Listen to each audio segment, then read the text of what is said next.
Hello and welcome to this short webinar on teacher assessed grades. My name is Paul White and I'm the Head of Provider Development at NCFE. I'm joined today by my colleagues, Jessica Blakey, who is one of our assessment design managers, and Chris Tubrit, who is our Product and Content Development Manager.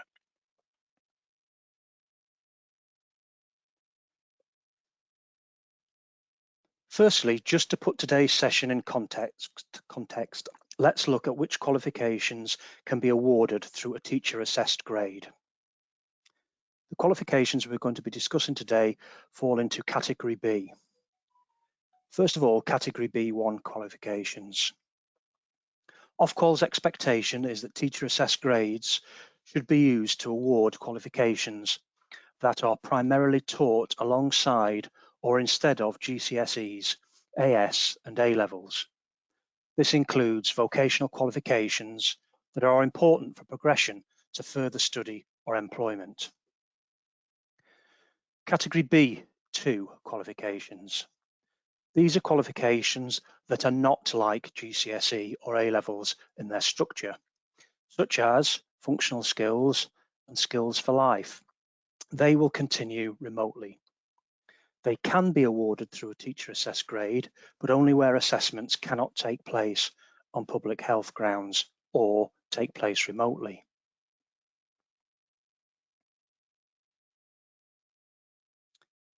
Teacher-assessed grades will be submitted at assessment level. Submitting teacher-assessed grades at assessment level will allow existing qualification aggregation to continue, supporting mid-flight learners and also learners who may wish to improve their assessment grade in a future assessment opportunity. Let's look now at the guidance on grading for teachers. Centres must review the situation of their learners to identify where a teacher-assessed grade may be required as soon as possible. Centres should identify which assessment components have already been completed and banked, which are partially complete, or where a resit may have been planned and which are yet to begin. From this point, a centre can then begin to plan ahead to ensure that no outstanding assessment gaps will remain once all teacher-assessed grades have been submitted and aggregated alongside existing banked evidence. Please remember, existing qualification aggregation remains in place. Therefore, a certificating learner will require a result against each required assessment component in order to achieve the qualification overall. This can be from a teacher-assessed grade, banked results already achieved, or results achieved through normal assessment activity that can continue.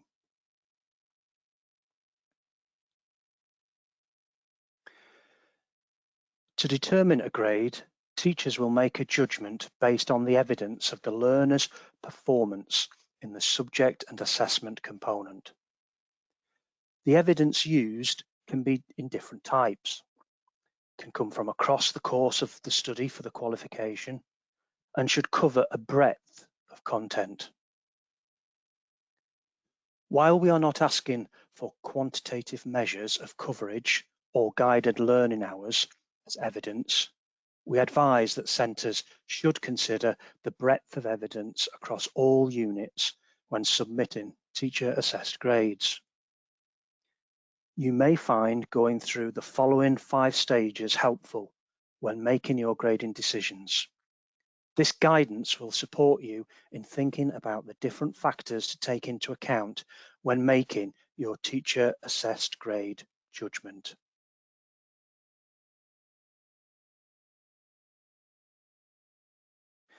Stage 1, consider what has to be taught. Look at the overall structure of the qualification specification and consider the following issues.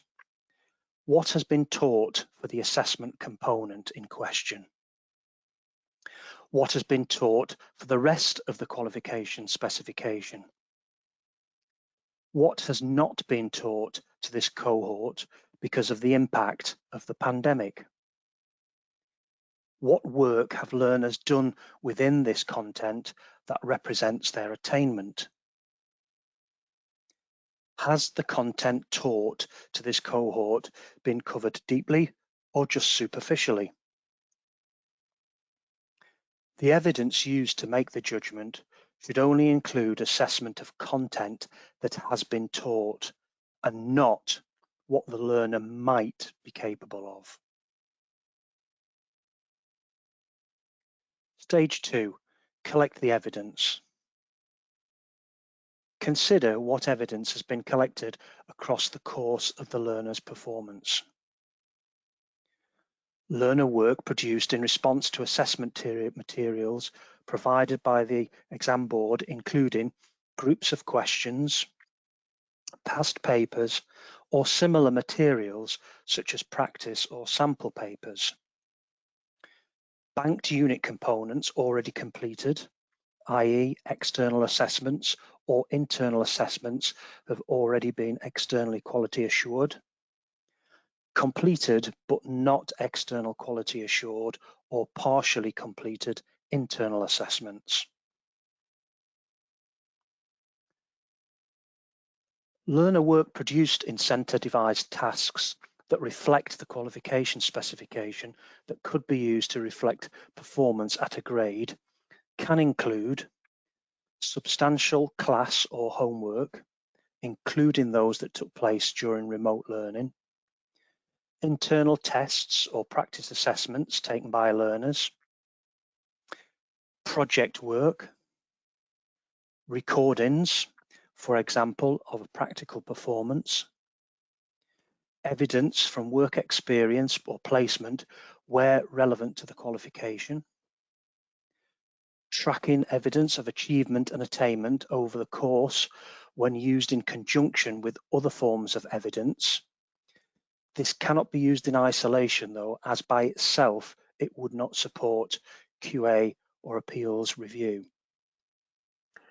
Witness testimonies or teacher observation records when used in conjunction with other forms of evidence.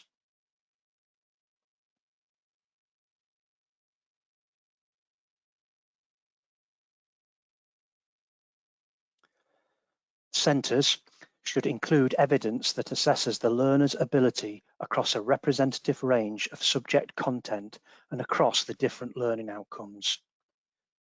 There are no additional restrictions on the number of pieces of evidence or number of different types of evidence. If there is no evidence for the unit component in question, or the evidence does not represent a learner's achievement in the subject, then the first action should be to prioritise delivering elements of that unit component and collect further evidence of learner attainment. It is not necessary for every aspect of the unit components or specification to be assessed to arrive at a grade. Aim to include evidence that assesses the learner's ability across a reasonable range of subject content reflecting, where possible, all learning outcomes. Consider where the evidence available is sufficient to support your judgment. If not, what additional assessment might be needed? Could further assessment evidence supplement or help to confirm performance of previous assessments? If a learner has studied with other educational providers or an external or private tutor during the course, any evidence available from those sources can be used if the teacher is confident that it is authentic, produced by the learner, and relevant to the qualification. The evidence must relate to the qualification and the qualification specification that is being assessed. At least part of the evidence must be actual concrete learner work. That is to say, in a form that can be reviewed by others, such as written work or audio or visual recordings, in order that sampling as a part of external quality assurance could take place if required. It may also be required to be reviewed as part of any potential appeals. There must be at least some evidence of performance at the grade being submitted for the teacher-assessed grade. There is no requirement for any units to have been fully taught or assessed.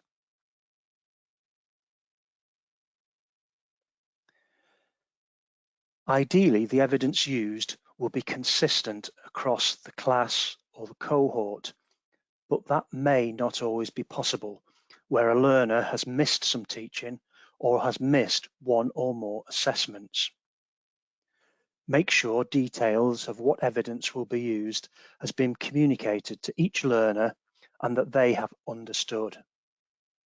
Therefore, if there are any discrepancies between a learner and the rest of their cohort in what has been taught, this should become apparent before decisions are finalised.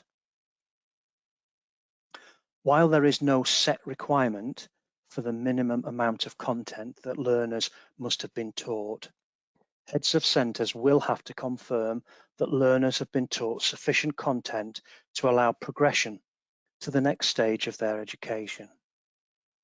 It will be helpful, therefore, for the evidence to illustrate this. Stage 3, evaluate the quality of the evidence.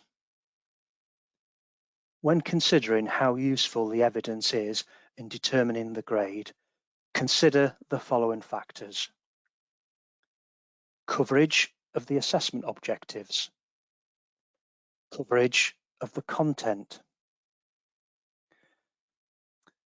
In terms of authenticity, how confident are you, the teacher, that this is the learner's own work?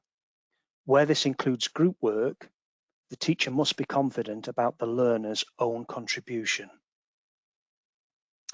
In terms of level of control, was it taken in timed conditions? Was there an opportunity for redrafting, for example? Was it supervised? Another key factor is when the evidence was produced. Finally, in terms of marking, how much support was available to help you in applying the mark scheme? What internal standardization processes have been applied?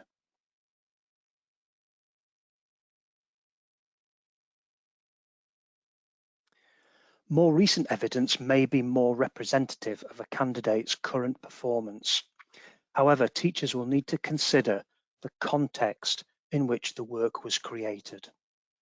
For example, a January 2021 external assessment completed when a candidate felt ill or was disrupted due to college closure could be less representative than a piece of homework from earlier in the course completed when they were well and fully prepared. If you know that a learner completed an assessment when they were unwell or working in a noisy home environment, for example, you should consider whether it is a fair reflection of the learner's performance. If you think a learner could do better, consider what other evidence might present a fairer reflection of their attainment to support a higher teacher-assessed grade. Where there is banked evidence, this should be considered. Teacher-assessed grades may be a higher grade than the banked evidence where there is more recent or reliable evidence of higher attainment. A learner may receive a teacher-assessed grade that is higher than the grades in their completed unit components if there is evidence of higher achievement. What learners were asked to do. Centres should aim to use consistent sources of evidence for a class or a cohort that relate closely to the specification requirements. Consider how the evidence was produced, e.g., a mock exam with support versus a mock exam in exam conditions. There is no set hierarchy of evidence, and teachers should weight the evidence they believe to be the most representative of candidates' achievements. And while there is no one type of evidence that takes precedence, evidence that you believe is as an authentic representation of the learner's performance will give confidence in your judgment.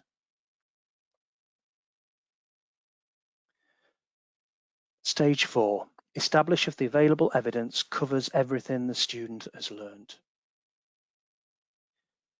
You should only grade each learner on their performance in the subject content that they have evidence for. Although, as there are distinct and separate unit components of content in the courses, it is likely that content will overlap and a piece of evidence may be used for multiple components. For example, in our Level 3 Uniformed Services qualification, there are the following two components titled Skills for Land-Based Outdoor and Adventurous Activities and Skills for Water-Based Outdoor and Adventurous Activities. In both unit components above, the learner undertakes a risk assessment in the different contexts of each assessment. However, what is being assessed is the learner's performance to be able to undertake a risk assessment. Therefore, where evidence of achievement has been demonstrated in one assessment component, this evidence could also be used to support evidence of performance in the other assessment component.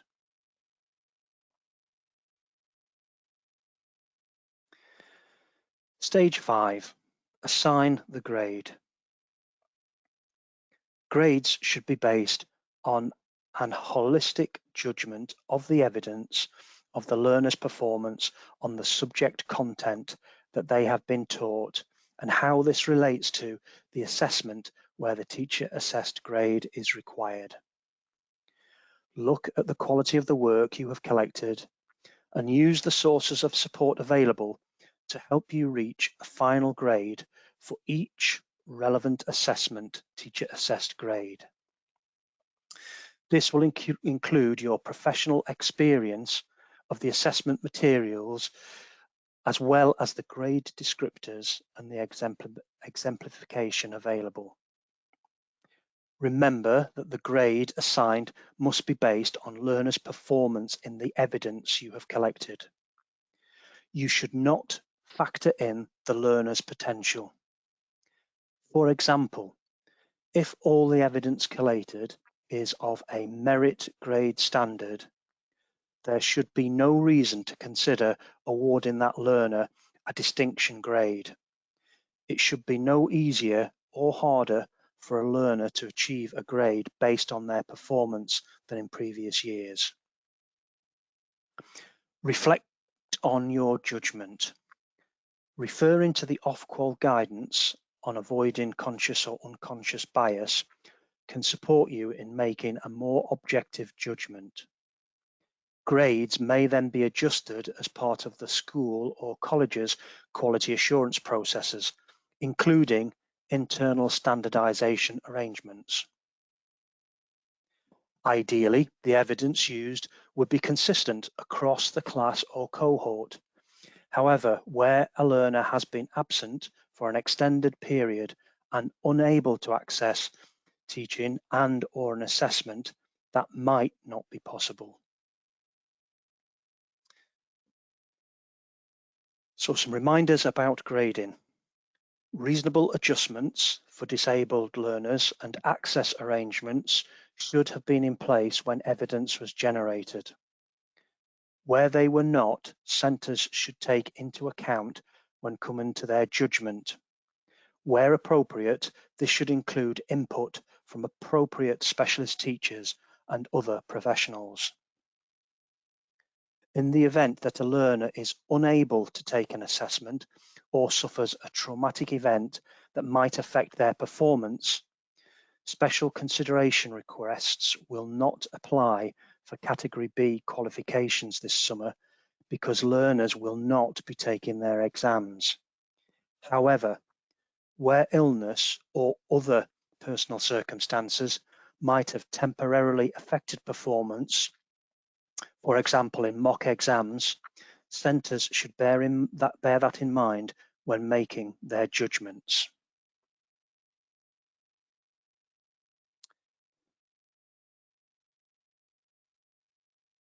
No single type of evidence is recommended above any other.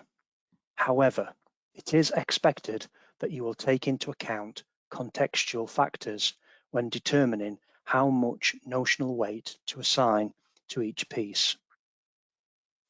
We're now going to look at some examples of scenarios centres may consider and guidance on how the principles and process described above might be applied in practice. To support me with this, I'm going to be joined by Jessica and Chris, and we're now going to move on to the first scenario, scenario 1.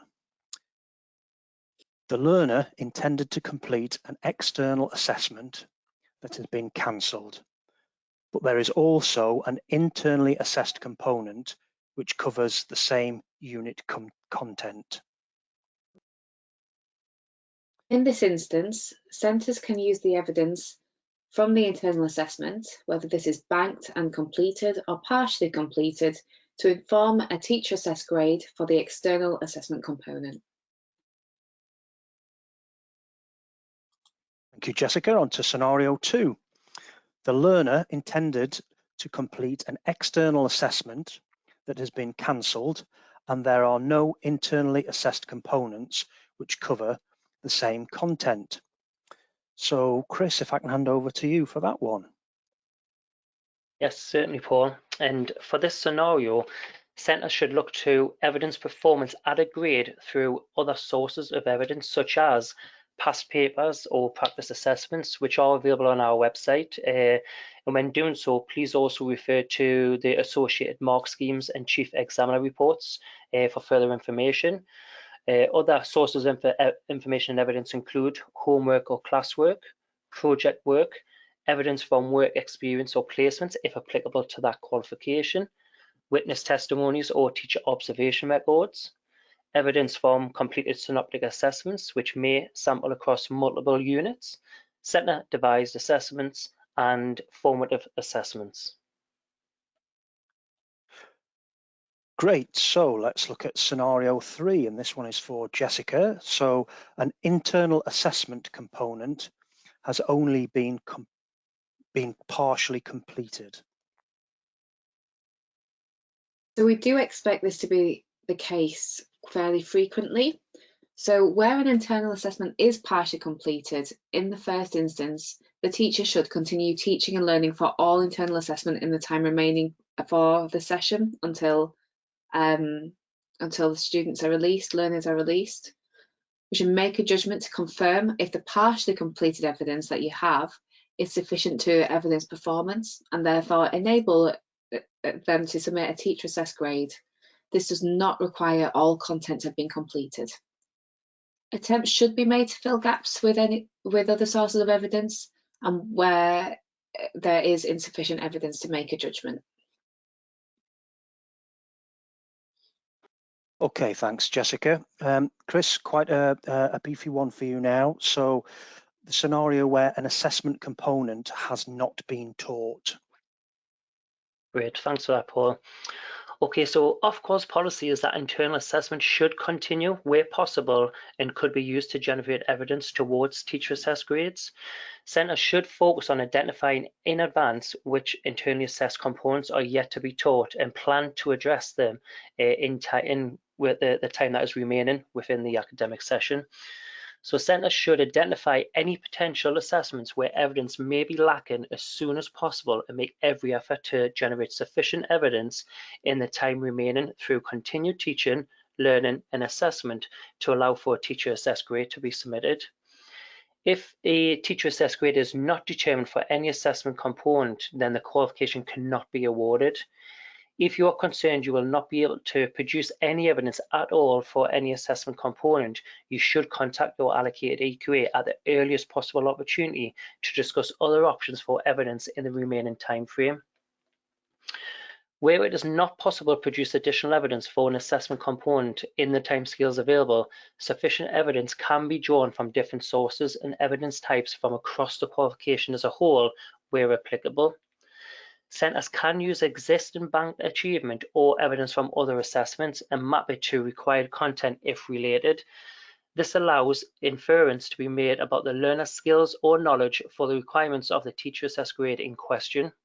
For example, a learner in completing the NCFA Level 2 certificate in food and cookery skills, and there is not sufficient time to generate evidence for the required internal assessment for Unit 4 example, which is to plan and produce dishes in response to a brief. In this specific example, evidence from the other 3 units can be used to make judgments about the learner's performance in the required assessment for Unit 4. So, talking about this in a little bit more detail, Unit 1 contains the learning outcome, describes safe and hygienic working practices to prepare the cooking environment. Evidence from this learning outcome can be used to infer achievement of learning outcome 2.4 from Unit 4, which is demonstrate safe and hygienic working practices. So in another example, Unit 2 has the learning outcome evaluate the dish, and evidence of achievement of this learning outcome could be used to infer achievement of learning outcome 3.3 from Unit 4, where that is assess the strengths and weaknesses of the dish. So this demonstrates how a centre could use existing evidence from elsewhere within the qualification, judge performance in the content of the required assessment of Unit 4, and contributing towards the generation of a teacher assessed grade without making a prediction of learner potential. The judgment is based on evidence of the learner using the relevant skills and knowledge assessed elsewhere. We will not accept teacher assessed grades where there is little or no evidence in which to base a holistic judgment of performance at a grade. For further guidance of making effective judgments to support with awarding in 2021, please ensure you consult with the available Ofqual guidance document on this subject. Okay, thanks for that, Chris. So just some reminders and top tips. Teacher assessed grades will not be accepted where there is no evidence on which to base the judgment on. Tags must be based on evidence of performance at a particular grade. We recommend that you follow the 5 stages of guidance that we've discussed in today's webinar. Assess what components are remaining and incomplete. Make a judgment on how to approach creating evidence for these incomplete components within the remaining timeframes. Address the following questions. Can you fill the evidence gaps per unit within the timeframes using other sources of evidence? If not, consider an holistic approach and devise an assessment or fewer assessments covering the remaining units where possible. Okay, so in advance of this webinar today, we gave registrants the opportunity to ask some questions, which we have grouped together thematically, and we're just going to run through a few questions which have been put to us. So in terms of question number 1, and this is for Jessica, can you just confirm how do we evidence practical observation elements of an assessment? Of course, so there are existing adaptations already in place, which will continue to be available even for Category B qualifications. We encourage centres to review the adaptations permitted for each qualification. These are available on the qualification page on our website, Qual Hub. So some examples of permitted adaptations include the use of alternative assessment approaches for practicals, such as witness testimonies. It's important to note that these are useful only when submitted alongside other evidence. Professional discussions, presentations, annotated photos, simulation, using digital solutions to capture evidence remotely, and taking a more holistic approach to assessment across a number of assessment criteria, as Chris outlined in the previous example. Okay, and the next question to Chris. Can I use internal assessment as evidence towards a teacher assessed grade for controlled assessments and external assessments? Hi, Paul. In short, the answer is yes, and we encourage centres to refer to our guidance on our dedicated COVID-19 response hub, found at www.ncfe.org.uk/COVID-19-response-for-2020-21, as you can see on your screen now. And this is on how best to approach this, and this has already been covered in this webinar as per one of the scenarios we've just recently walked through. Okay, thanks for that, Chris. We've had an awful lot of questions around the EQA process. So just as a general thematic question, Jessica, could you just sort of outline at very high level what will be the EQA process this year? Yeah, absolutely. So I understand that there will be a lot of questions around this because it's uncharted territory. In general terms, where you are submitting a tag, you will not be expected to undertake EQA prior to submitting it, because when grades are submitted on the portal, this will trigger an EQA review where the EQA will get in touch to undertake the EQA review. But we do provide EQA support visits prior to submitting grades on the portal, and we'd strongly recommend centres plan in an EQA support visit prior to submitting any grades. You don't have to if you don't want to, but this will be helpful to ensure that there's no issues further down the line when it comes to EQA review after tags have been submitted. If you have any questions about the evidence or strength of evidence or any particular learners, we'd strongly recommend that you do get in touch with your EQA. As always, please refer to our guidance on our dedicated COVID-19 response hub. I think it's linked there, but it's really easy to find and navigate. And so that's the address there. Very easy to find, some big black letters at the minute on this homepage. This is updated regularly as well. So when we have more details and further guidance later in April, that'll be updated there too. Okay, thanks for that, Jessica. Chris, I think that we have covered this quite clearly in today's webinar, but just again to restate and really clarify, because it is a question that we got several times: will we be awarding grades at component level or for the overall qualification? Hi, Paul. To answer the question, NCFE will be accepting tags or teacher assessed grades at component level, and centres will submit these on the portal during the tag submission window, which is mid-April to mid-June. And tags will be submitted at unit level or assessment component level for any external or controlled assessments to enable our normal aggregation of the overall qualification grade to be undertaken. So again, we do have further guidance on this on our dedicated COVID-19 response hub webpage, but also further guidance can be found on the link that's on the screen there now as well. Okay, thanks for that, Chris. Obviously, there's lots of key issues to take into account, but in terms of lining these up in terms of a sequence, Jessica, another one of the popular questions we got was around timelines. So would you be able to clarify the key timelines for customers? Certainly. So this is coming out all the time, so keep checking the websites where we've already told you to look. But roughly, late April is when we're hoping to get the teacher assessed grade portal open. This will close in mid-June, and results day hasn't changed. That's still the 10th of August, except in specific circumstances where that's already outlined. Centres should keep checking the qualification addendums for specific details about anything to do with the teaching, submissions, etc. And then I think the final question, which is the single most popular question that we have been asked, Chris, is around what is acceptable evidence for determining a teacher assessed grade, whether that is on a knowledge or skills assessment. Hi, Paul. Yeah, so centres should look to evidence performance at a grade and can use a range of sources of evidence for this. So this does include past papers, practice assessments, homework or classwork, project work, evidence from work experience or placements if applicable, witness testimonies or teacher observations when submitted alongside other evidence, evidence from completed synoptic assessments, which may sample across multiple units, centre-devised assessments, and informative assessments. And if there's any examples where centres are just not sure if they've got other forms of evidence that they would like to check to see if that would be a suitable source of evidence to use, then please do get in touch with your allocated EQA. Thanks, Chris.